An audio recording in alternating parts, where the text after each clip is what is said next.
Good morning વિદ્યાર્થી મિત્રો. આજે આપણે ઇંગ્લિશમાં આગળ કરીશું. આપણે એક્ટિવિટી 4 પર પહોંચ્યા છે. Study the symbols. બરાબર છે? તો એમાં આપણે આગળ કરીએ. જો એમાં પહેલું જ છે, સીધો એરો બતાવ્યો છે. ઇટ્સ સ્ટ્રેટ અહેડ, સીધા જવા માટે. પછી go straight ahead until you come, જ્યાં સુધી તમે પહોંચો નહીં ત્યાં સુધી તમે સીધા જાઓ. ટર્ન લેફ્ટ, ડાબી સાઈડ વળો. ટર્ન રાઈટ, જમણી side. Go pass the park, park બતાવેલો છે. બરાબર છે? પાર્કની બાજુમાંથી પસાર થવાનો એવો એરો બતાવેલો છે. પછી આગળ બતાવ્યું છે, ટેક ધ ફર્સ્ટ અથવા તો second turning on your left.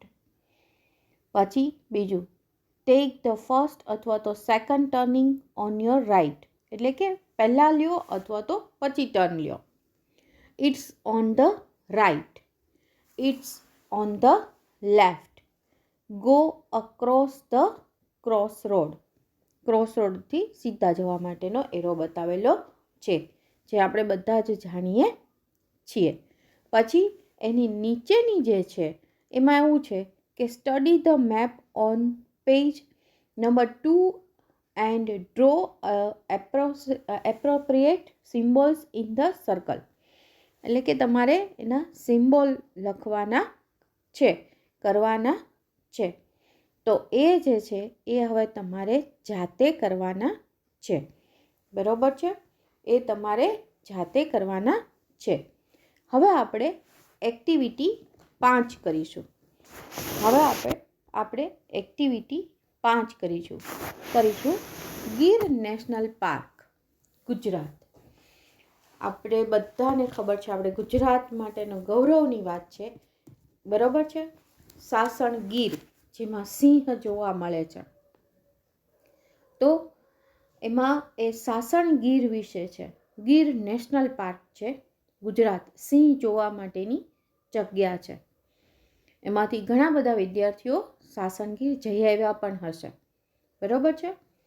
તો એના વિશે છે, એમાં એ છે, read the details about Gir national park. એટલે પ્લેસ કયું છે તો કે સાસણ ગીર, જુનાગઢ ડિસ્ટ્રિક્ટ, ગુજરાત. એરિયા કેટલો છે તો કે 1412 કિલોમીટર, એસ્ટાબ્લિશ 1965. એટલે કે ક્યારે સ્થપાયું? 1965માં. બેસ્ટ સિઝન, એટલે કે ક્યારે તમને સિંહ સરસમાં, એટલે કે ક્યારે તમે સિંહ તમને દેખાય, તો ક્યારે તમે જાઓ તો તમે સિંહને નિહાળી શકો. તો mid October, mid June, November and February is the best time for the sighting the Lions. સિંહને જોવા માટેના આ સિઝન છે. મિડ ઓક્ટોબર છે, મિડ જૂન છે, નવેમ્બર એન્ડ ફેબ્રુઆરી છે. Is the best time for the sighting of the Lions, એટલે કે સિંહ જોવા માટેના સાચો ટાઈમ છે. નિયરેસ્ટ ટાઉન, એટલે કે સાસણ ગીરથી નજીકનું શહેર કયું છે? ટાઉન વેરાવળ છે. એ ત્યાંથી 42 કિલોમીટર છે. ત્યાંનું મેઇન એટ્રેક્શન શું છે? જોવા જેવું શું મેઇન એટ્રેક્શન શું? તો કે એશિયાટિક લાયન્સ. લોકેશન ક્યાં આવ્યું? તો કે the Gir national park is located 65 kilometre to the south east of Junagadh and 60 kilometre to south west of Amreli in the Indian state of Gujarat. એટલે કે ભારતનું એક શહેર ગુજરાત, એમાં એની નજીક, એટલે ક્યાં Gir national park located 65 kilometre to the south east of Junagadh અને 60 કિલોમીટર છે સાઉથ વેસ્ટ અમરેલી, એટલે એ તરફથી એ આવે એટલું દૂર છે, ત્યાં એ આવેલું છે. ત્યાં આગળ નેસ એટલે એવું હોય વિદ્યાર્થી મિત્રો કે આપણે કેમ નાના નાના ઝૂંપડા હોય, એટલે કોલોની બને, એમ ત્યાં ગીરમાં એવું છે કે નાના નાના એટલે કે ઝૂંપડા હોય. એ ઝૂંપડા કુબા કહેવાય જેને, એને એ કુબામાં રહેતા હોય. એ બધા ઝૂંપડાઓ નાના નાના હોય, એ ઝૂંપડાઓ ભેગા થઈ અને એ નેસ બને. તો નેસના નામ છે હરિપુર, સાજિયા, ચંબુ તલાલા, વાનિયા વાવ, દાદાકાલી, ટિમ્બ્રા, બાબરિયા, આ બધા નામ છે નેસના, કે જેમાં અમુક કુબા હોય, એટલે કે અમુક ઝૂંપડપટ્ટી, એટલે કે ઝૂંપડા જેવું હોય, અમુક ઘર હોય નાના મોટા, એ બધા એ બધા ઘર એટલામાં રહેતા હોય તો એ એક નેસનું નામ. પછી થોડુંક દૂર બીજા એટલા ઘર હોય થોડા ઘણા ભેગા, એને નેસ કહેવાય. પછી છે રિવર્સ, ત્યાં નદીઓ કઈ કઈ છે તો કે હિરન, શેત્રુંજી, દત્તાત્રી, શિંગોડા, મચુંદરી, ગોદાવરી એન્ડ રાવત, ત્યાં આગળ નદીઓ વહે છે. ટેમ્પલ્સ તો કે તુલસીશ્યામ, કનકાઈ, બાનેજ અને કમલેશ્વરી ત્યાંના મંદિરોના નામ છે. વાઇલ્ડ એનિમલ્સ તો કે ત્યાં ગીરના જંગલમાં શું જોવા મળે છે તો કે 38 સ્પીસીસ ઓફ મેમલ્સ. પછી અરાઉન્ડ 300 સ્પીસીસ ઓફ બર્ડ્સ, 300 ટાઈપના પક્ષીઓ જોવા મળે છે. 37 species of reptiles and more than 2000 species of insect. Reptiles એટલે કે પેટ ઢસડીને ચાલતા હોય ને એવા પ્રાણીઓ, તો એવા પ્રાણીઓ ત્યાં જોવા મળે છે. એ કેટલા તો કે 37 સ્પીસીસ ઓફ, અને 2000થી વધુ પણ ઇન્સેક્ટ એટલે જીવજંતુઓ જોવા મળે છે, એટલે કે ત્યાં હોય છે. ટાઈમિંગ, ત્યાં જોવા જવા માટેનો ટાઈમિંગ શું છે તો કે મોર્નિંગ, જો તમારે સવારમાં જોવા જવું હોય તો 7 to 11 અવર્સ, 7થી 11માં તમને ત્યાં જવા દે. અને આફ્ટરનૂન છે તો એ 15થી 17, 15થી 17 એટલે કે 3થી 5 સુધીમાં ત્યાં તમને અંદર જવા દે છે. ગવર્નિંગ બોડી એટલે કે એ કોણ સંભાળે છે, કઈ ગવર્મેન્ટ સંભાળે છે તો કે ફોરેસ્ટ ડિપાર્ટમેન્ટ ઓફ ગુજરાત. ગુજરાતનું જે ફોરેસ્ટ ડિપાર્ટમેન્ટ છે એ એને સંભાળે છે. અને ઓફિશિયલ વેબસાઇટ તો કે www.girnationalpark.com. આ તમે ગમે તે જગ્યાએ આ વેબસાઇટ તમે નાખો એટલે તમને ગીર નેશનલ પાર્કની બધી જ માહિતી તમને મળી જાય છે. બરાબર છે વિદ્યાર્થી મિત્રો? હવે આપણે આગળ કરીએ. તો એમાં જે છે, હવે આપણે એક્ટિવિટી સીધી 6 કરીશું. એક્ટિવિટી 6 કરીશું. આગળનું છે એમાં તો ક્વેશ્ચન ને જ છે, જે આપણે આગળ પછી સ્વાધ્યાય પોથીમાં આવી જ જાય છે, એટલા માટે આપણે એ કરતા નથી. હવે એક્ટિવિટી 6 છે, એમાં એ છે read the dialogue from kedi to road via Lakshmi. તો એમાં છે Faizan is a wild life photographer. Faizan છે એ ફોટોગ્રાફર છે, પણ કેવો વાઇલ્ડ લાઈફ ફોટોગ્રાફર, તો કે જંગલમાં જે ફોટા પાડતા હોય ને પ્રાણી પક્ષીઓના ને એના બધા, એને વાઇલ્ડ લાઈફ ફોટોગ્રાફર કહેવાય. He is from Tamil Nadu. તે ક્યાંનો છે તો કે તમિલનાડુથી આવ્યો છે, તમિલનાડુનો છે. Last week he went to Gir forest. ગયા અઠવાડિયે તે ગીરના જંગલમાં ગયો હતો. There he lost his way. ત્યાં તે પોતાનો રસ્તો ભૂલી ગયો, એટલે કે ભૂલો પડ્યો જંગલમાં. He asked Lakshmi a girl from Gir to help him. એટલે ગીરની એક છોકરીને, લક્ષ્મીને એને પૂછ્યું રસ્તો એમ. Lakshmi is in standard 7. Lakshmi છે એ 7મું ધોરણમાં હતી, એટલે કે 7મું ધોરણ ભણતી હતી. She was not able to speak English properly. એટલે કે સરસ રીતે ઇંગ્લિશ બોલી શકતી નહોતી. On the other side Faizan was not able to understand Gujarati. તો સામે શું હતું તો કે ફૈઝાન છે એ ગુજરાતી સમજી શકતો નહોતો, અને લક્ષ્મી છે એ ઇંગ્લિશ વ્યવસ્થિત રીતે પ્રોપરલી બોલી શકતી નહોતી. હવે was Lakshmi able to help him? Let's see. શું લક્ષ્મી એને મદદ કરી શકે છે? ચાલો આપણે એનો જોઈએ, એનો સંવાદ છે. તો સૌથી પહેલાં તો લક્ષ્મી કહે છે હે એક્સક્યુઝ મી. ફૈઝાન કહે છે હે એક્સક્યુઝ મી. તો Lakshmi says excuse. What excuse? એ કે એક્યુઝ વોટ, કે શું? તો ફૈઝાન કહે છે I am lost my way, I want to go out from this jungle, કે હું મારા રસ્તે ભૂલો પડ્યો છું, મારે આ જંગલમાંથી બહાર નીકળવું છે. તો લક્ષ્મી કહે છે go out, why come in jungle, એ કે બહાર જવું છે તો પછી જંગલમાં આવ્યો છું કામ? તો ફૈઝાન કહે છે I do not know the road, કે મને રસ્તો ખબર નથી, રોડની ખબર નથી. તો લક્ષ્મી કહે છે રોડ નોટ ઇન ધ જંગલ, કે જંગલમાં રોડ બોર્ડ ન હોય, એ કે કેડી, વોક ઓન ધ કેડી, એટલે કે રસ્તો હોય ને નાનો એવો સાંકડો રસ્તો હોય એને શું કહેવાય? કેડી. એમાં રસ્તો એટલે કેડી, વોક ઓન ધ કેડી.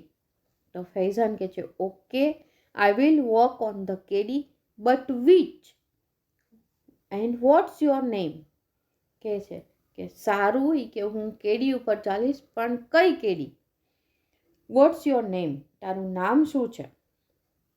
તો લક્ષ્મી કહે છે, જો અહીંયા વિદ્યાર્થી મિત્રો, એ પ્યોર ગામડાની ભાષામાં જવાબ આપે છે લક્ષ્મી, માય નેમ. લક્ષ્મી છે એનું નામ, પણ એ શું બોલે છે ગામડાની ભાષામાં? લક્ષ્મી કહે છે, લક્ષ્મી માય નેમ. ફૈઝાન કહે છે લક્ષ્મી. ફૈઝાન સમજી ગયો કે લક્ષ્મી એનું નામ છે.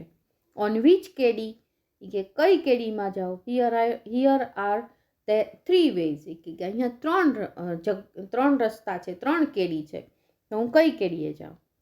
તો લક્ષ્મી કહે છે go from there by that bhutiyo વડ, કે અહીંયાથી જા એટલે તને શું આવશે? ત્યાં ભૂતિયો વડ આવશે. ફૈઝાન ટેકિંગ નોટ્સ, એટલે ફૈઝાન છે એ નોટ કરતો જાય છે, લખતો જાય છે કે ક્યાંથી કેવી રીતે જવાનું. કે okay that bhutiyo banyan tree and then, એટલે ભૂતિયો વડને ઇંગ્લિશમાં શું કહેવાય? Banyan tree. એટલે એ સમજી ગયો કે ભૂતિયો વડ, કે okay but that bhutiyo banyan tree and then, અને પછી શું કરવાનું? તો લક્ષ્મી કહે છે અક્રોસિંગ વોંકલો યુ સી એ રૂપાલો ડુંગર, એ કે તું વોંકળો પસાર કરી જજે અને ત્યાં તને રૂપાળો ડુંગર જોવા મળશે.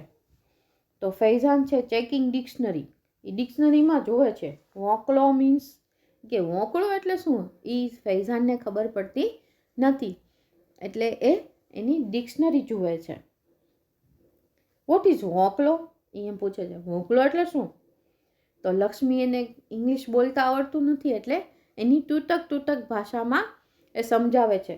વોટર રનિંગ, એ કે પાણી જ્યાં વહેતું હોય ને ત્યાં, એ કે વોટર રનિંગ એટલે પાણી જ્યાં વહેતું હોય ને એમ. ધેન યુ સી અ ડુંગર, એ કે હિલ, એ કે ત્યાં તું એક ડુંગર જોઈશ, હિલ. ડુંગરને એને પાછું ઇંગ્લિશ કરી દીધું હિલ એમ. એટલે વોંકળો વિદ્યાર્થી મિત્રો એવું હોય કે ત્યાં છીછરું પાણી હોય, બહુ ઊંડું પાણી હોય નહીં. ત્યાં બધા પ્રાણીઓ છે ને એ પાણી પીવા આવતા હોય છે, તો એવા વોંકળો એટલે બહુ ઊંડું પાણી ન હોય, એવું છીછરું પાણી હોય અને વહેતું હોય. એટલે તો ધેન યુ સી અ ડુંગર, કે હિલ, તું ત્યાં હિલને જોઈશ, ડુંગર જોઈશ એમ. તો ફૈઝાન કહે છે યા વોટ નેક્સ્ટ, એ કે હા સારું, એ કે હવે પછી શું? ત્યાં આગળ શું? તો લક્ષ્મી કહે છે ક્લાઇમ્બ અપ ધેટ હિલ. શું કહે છે? એ કે એ ડુંગર ચડી જજે. ધેર કાતલમાનું થાપન, કે ત્યાં કાતલમાનું થાપન આવશે.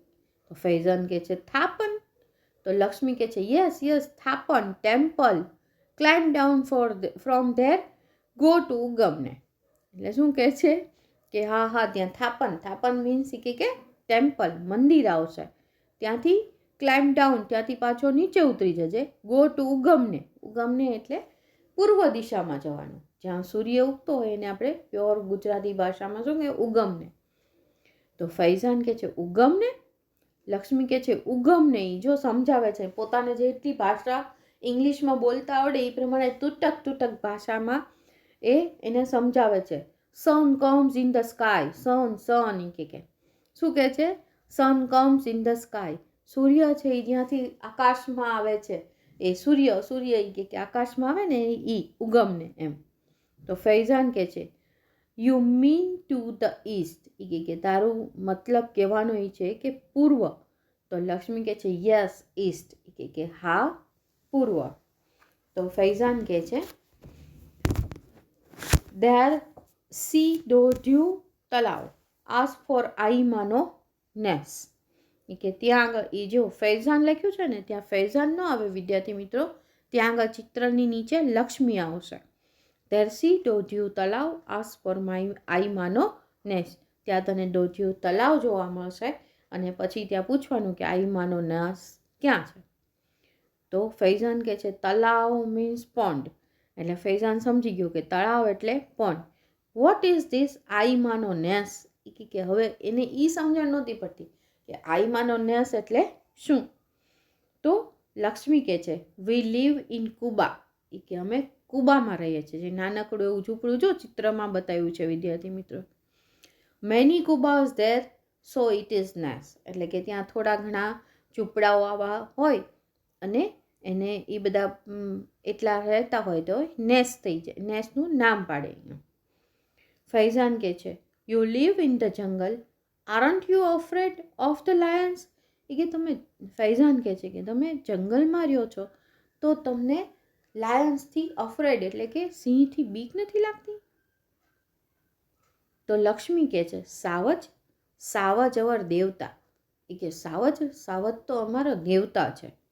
વી લવ સાવજ એન્ડ સાવજ લવ્સ અસ, એ કે અમે બધા એકબીજાને અનોન એટલે કે પ્રેમ કરીએ છીએ, એટલે કે હળી મળીને રહીએ છીએ એમ, એવી રીતના કે અમે બહુ એનાથી ડરતા નથી. વી લીવ ટુગેધર, અમે સાથે રહીએ છીએ. Sometimes we fighting but it is okay, ક્યારેક અમારી વચ્ચે ઝઘડો થાય છે પણ એવું તો થયા રાખે એમ. શું કહે છે? એવું તો થયા રાખે. ફૈઝાન કહે છે can you take me to your home, કે તું મને તારા ઘરે લઈ જઈશ. લક્ષ્મી કહે છે હા હા ચમ નહીં.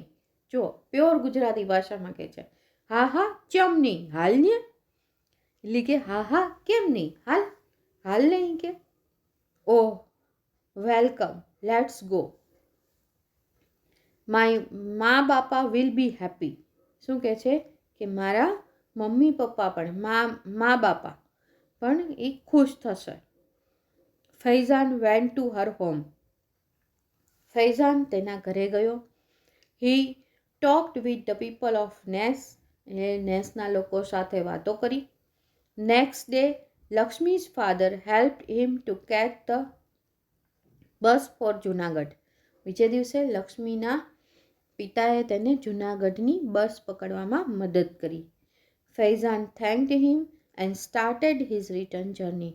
ફૈઝાને તેનો આભાર માન્યો અને પાછા ફરવાની મુસાફરી પાછી ચાલુ કરી. પાછા ફરવાનો પ્રવાસ તેને પાછો ચાલુ કર્યો, એટલે કે પાછો ફર્યો. બરાબર છે વિદ્યાર્થી મિત્રો? મજા આવી ને પાઠ સમજવામાં? તો આ પાઠ તમે વાંચજો, મોટેથી બોલજો તો તમને પણ મજા આવશે. બરાબર છે? હવે આપણે આની એક્સરસાઇઝને છે MCQ છે એ હું પછી આપણે સ્વાધ્યાય પોથીમાં પૂરી અને પછીના પીરિયડમાં આપણે કરીશું. બરાબર છે વિદ્યાર્થી મિત્રો? આવજો.